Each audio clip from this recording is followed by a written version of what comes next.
Hi, I'm Sailor Usher, and together with Will Cahill, we are team Instruct AR. Over the last few weeks, Will and I have taught ourselves to use the Microsoft Hololens and its mixed reality toolkit in combination with the Unity game engine. What we've built is a prototype telepresence and augmented reality application, which will also eventually run in the browser. For the virtual environment, we've chosen to scan in different locations around the school. Usually, 3D laser scanning and LiDAR cameras can be expensive, but these two scans were done with just a normal mobile phone. So what can you do in Instruct AR? You can leave notes and waypoints around any 3D environment. That means architectural renderings or distant work sites. And once you load those 3D environments up, you can author instructive teaching materials all within the app, leave directions through the 3D space for your employees and your friends.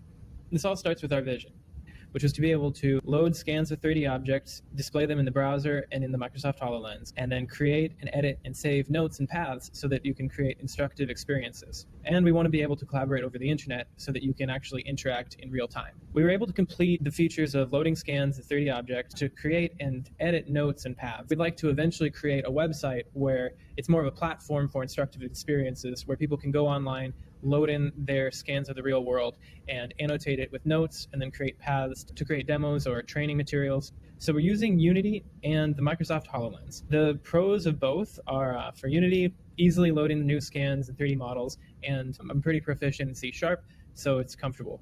The pros of the HoloLens is interact with Unity apps and augmented reality, as well as plug-and-play hand tracking. The browser's a good fallback for those who don't have access to augmented reality hardware.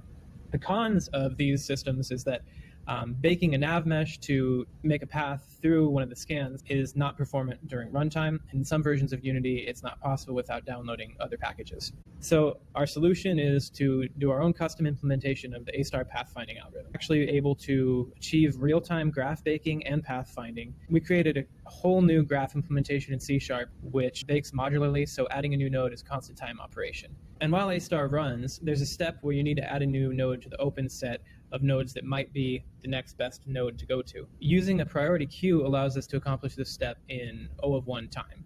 Although inserting nodes into the priority queue is O of log n, it's a good trade-off. So let's get into a demo. Here's a demonstration of loading a scan into the environment. It's a scan of the VR lab. And here's a demonstration of creating a new node. Park in this lot and then follow Shaky in to visit the VR lab.